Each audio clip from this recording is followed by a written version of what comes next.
Ale ešte na to nechcem, aby ste potrebovali na poču, ale na to, aby ste potrebovali. Dobre, môžeme? Dvere nech sa zavrete. Čo? Robíte dvere? Dvere nech sa zavrú. Poďte dovnútra a tam sa spraví taká ulička, keď to zavrete.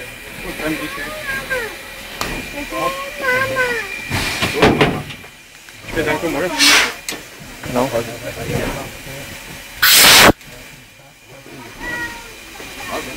Nepovolilo? Ešte si ho prezval. Maťo!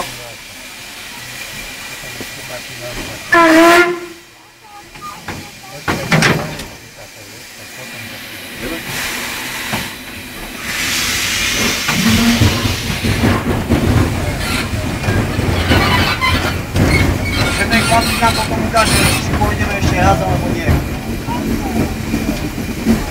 Dobre sme to vymakli. Možno, že je posledný krát. Maťko, to nevidíme. Nachádzate na stanovišti parného ručňa Albatros 498104, vyrobené od 24.12.1954, rýchliková parná lokomotíva, ktorú poháňajú 3 párne zdroje o výkone 1870 kW, čo je 3600 koľských síl. Mašina bola v podstate vystavená na rýchlikové vlaky a jazdila medzi Prahou a Bratislavou. Chodila 120 km rýchlosťou a dokázala viesť až 1000 tón ťažký vlak 100 km rýchlosťou. Je vystrojená vlastne mechanickým prikladačom uhlia.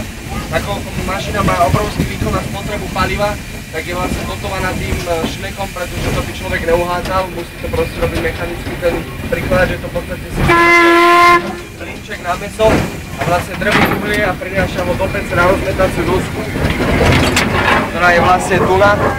A na tej doske vlastne si párnymi trískami rozprašujeme to uhlie po peci, kam potrebujeme. Mašina má spotrebu uhlia na 400 km zhruba 20 tón a voda je vydrží 35 000 litrov na 200 km. Zásobník má ako? Zásobník má 35 kubíkov a 20 tón uhlia, čiže 400 km tým, že ste raz ešte museli doberať vodu. Maťo, tam keď pôjdeme... Rýchlostný rekord tejto konkrétnej mašiny je 145 km za hodinu a jednotkových Albatrosov série 162 km za hodinu, ktorú veverili.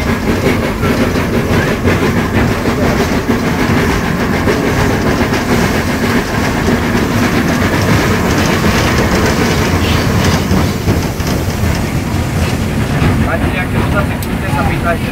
Myslím, že stačilo to teplo z kotla na to, aby nebolo čo na kotla vyšať. Nemuseli hádať lopatom. Zatočím víru. To vychúli dobre pridávajú. Aha. Koľko trvá asi také rozkrúmenie toho? 10 až 12 hodín do studeného stavu. Vlastne sa jedná o to, že dalo by sa to v podstate aj rýchlejšie, ale problém je to, že ten kotol a celé to topenisko je vlastne oceľové. A keď sa zakuruje, tak vlastne sa naťahuje celá mašina o 3 až 5 cm, takže to musí pomaličky posúvať. Ten kotol je vlastne položený na ráme, kde sú také klzné sane, ktorú zakuruje, tak vlastne on sa na tom naťahuje. Maťo, dole choď.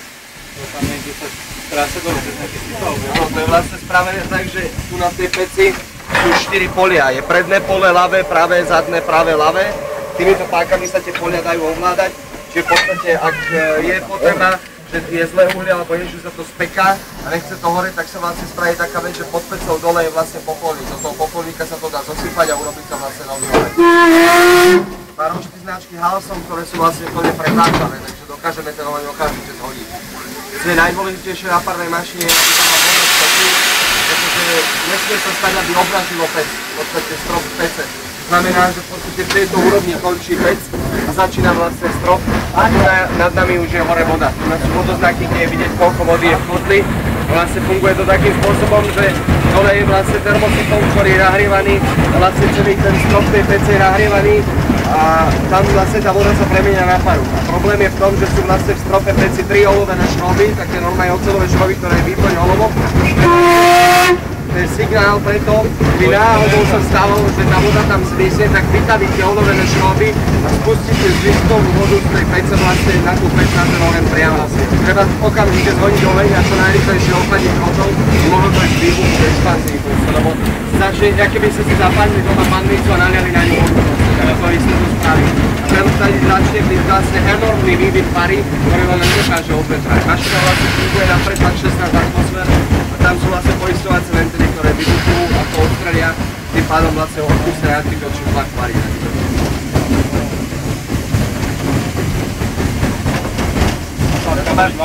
Posledka boli dvaja rušovodič a kurič stojí tu, rušovodič je tam.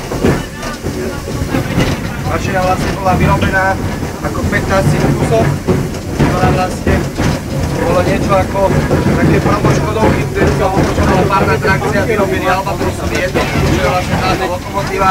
Bolo ich vyrobených 15 kusov, dnes je zachovaná prevádzky schopná už iba táto naša 104, sú ešte dva exponáty, 106 tá je prevádzky neschopná a 112 tá už nebude brať, tá je proste pomutové takisto.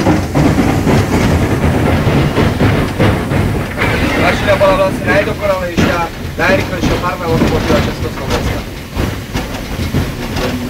Ale všetky technické vychytávky vlastne všetko najmodernejšie je na tejto mašine. Na to je, celá.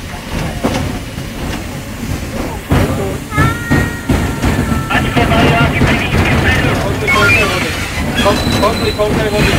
Objem? Už sa o tom 2020.